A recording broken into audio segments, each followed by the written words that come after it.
Welcome to the deep dive. Today we're going into something pretty fascinating. Yes, we'll touch on semaglutide, the medication itself, Hmm.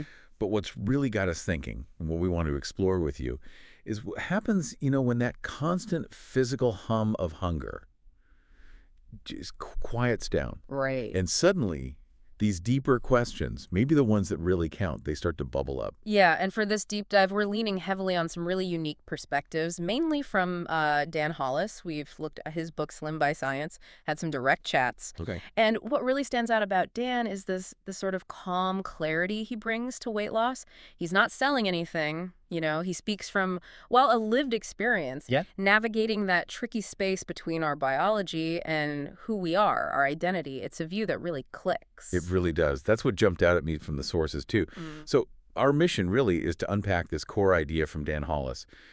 Semaglutide doesn't fix you. It gives you space to fix yourself. We want to get into what that space actually feels like, what it means for your journey, Yeah. and honestly, why it's so crucial not to waste that opening. Mm-hmm.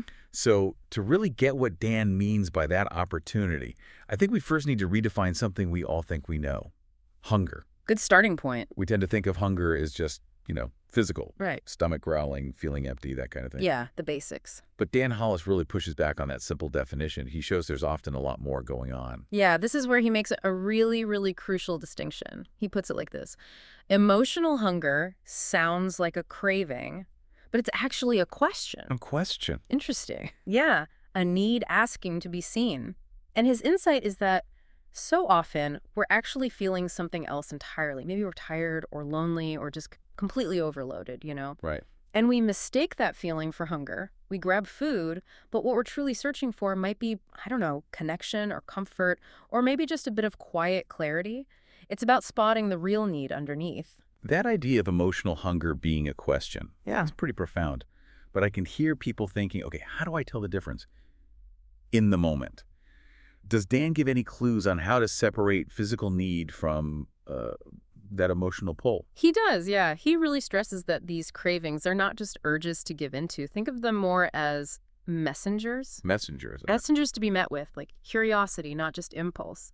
He suggests pausing and asking yourself, honestly, what am I really hungry for right now? Just that simple question. It can unlock quite a bit. Okay, so before we see how semaglutide fits into this picture of emotional hunger, maybe just a quick primer on the drug itself. Sure, makes sense. So semaglutide, you might know it as Ozempic or Wegovy. It's what's called a GLP-1 receptor agonist. Okay. Basically, it mimics a hormone your gut naturally produces. This hormone helps manage appetite, blood sugar.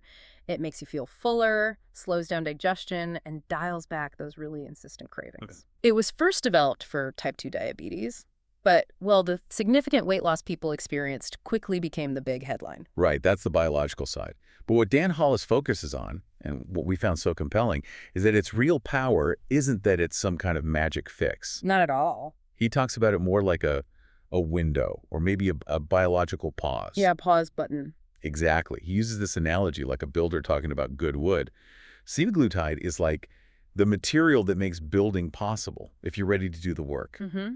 But it's definitely not the finished house. Absolutely. His point is, it makes the biological noise quiet enough to finally hear that emotional hunger we were just talking about. Okay, so it clears the static. Precisely. Dan is super clear on this. Semaglutide isn't the solution to emotional eating. It's the silence that lets you find one. It just turns down the volume on the physical stuff so you can actually tune into those other, often quieter signals. Okay, and this is where it gets really fascinating, maybe even a bit weird. Because the sources say when those constant cravings do quiet down, the truth begins. Yeah. And that's not always a comfortable truth. It can actually bring up feelings of, like, grief or disorientation, which sounds odd, but why? Well, think about it. For a lot of people, food wasn't just food. It was the plan for the evening or the rhythm of the day, or maybe even the escape hatch when things get tough or boring. Right, the default activity. Exactly. So when that's suddenly gone or much less compelling, there's this void, this feeling of, what do I actually do now? That makes sense. It's a huge shift. It really is. Yeah. And this leads to another sharp insight from Dan. When food stops being your emotional scaffolding, you don't just feel lighter, you feel exposed. Exposed. Yeah. And that feeling of exposure, it can be uncomfortable, maybe even scary. But that, Dan argues, is precisely the point where the real work, the deep change, can actually start. It's vulnerable, but it's also where the potential lies. So semaglutide creates this window, this space. What does Dan actually mean by not wasting it? Because it sounds like it's way beyond just watching the scale go down. Oh, absolutely. It's much bigger. It's about, what, rebuilding your identity, changing deep-seated behaviors, developing a whole new kind of emotional awareness. Sounds transformative.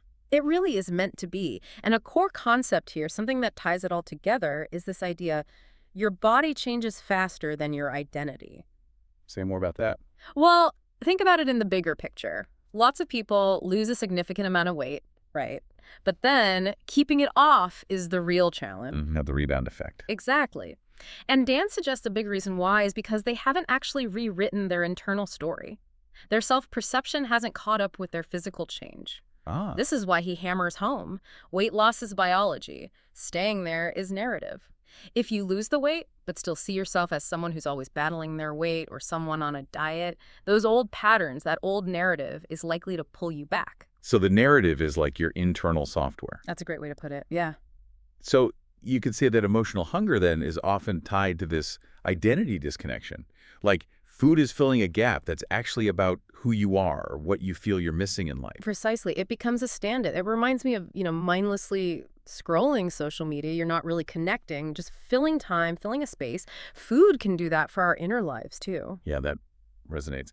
So what's Dan's alternative to just relying on willpower, which we know often fails? Well, his approach is really different. He teaches you don't hold on to weight loss with discipline.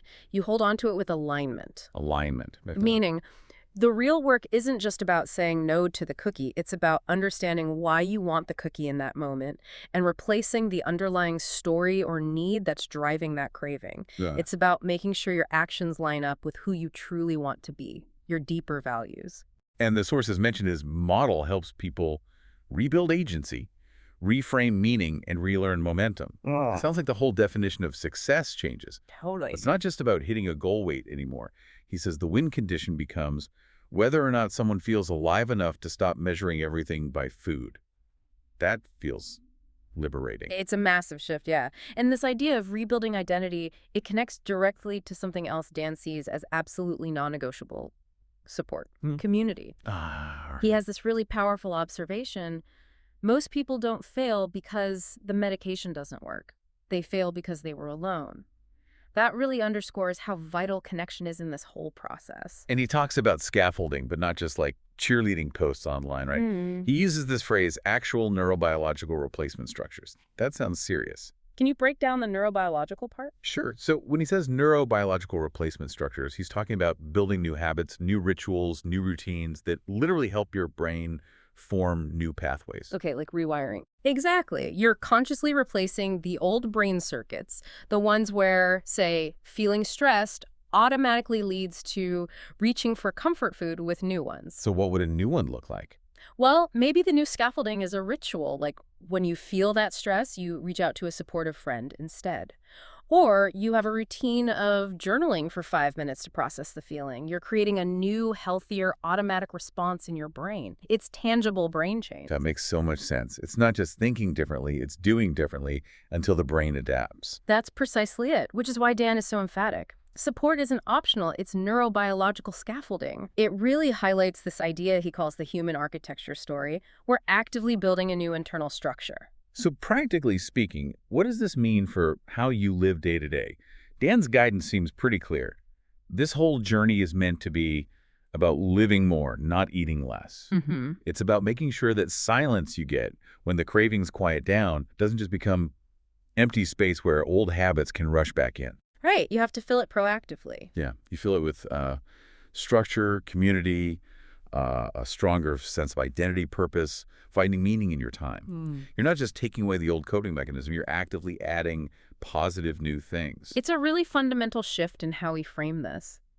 And Dan has another key observation here. People don't relapse into hunger. They relapse into confusion. Confusion. Yeah. Confusion about who they are now, what to do with their feelings, how to navigate the world without that old food crutch. So this frames the whole process not just as weight management, but as like narrative reassembly. Wow. It's about finding your bearings again, refining your own internal compass when the old map, the one centered around food, doesn't work anymore. It's about coming back to yourself. So as we kind of bring this deep dive to a close, the invitation to you, the listener, is really to think about what this all means for you. If you're using semaglutide or maybe just thinking about it, the encouragement here seems to be focus on that window it creates. Focus on the opportunity, not solely on the number on the scale. Absolutely. And Dan offers some really potent questions to guide that reflection. What am I really hungry for? Right. And what needs support now that food is no longer filling in the gaps? His whole approach is about healing that emotional hunger with empathy, not judgment, with awareness, not rigid rules, and with curiosity, not self-punishment. It's a path towards genuine self-discovery, really. And we want to leave you with one final thought from Dan Hollis to sort of mull over. Weight loss is biology. Staying there is narrative.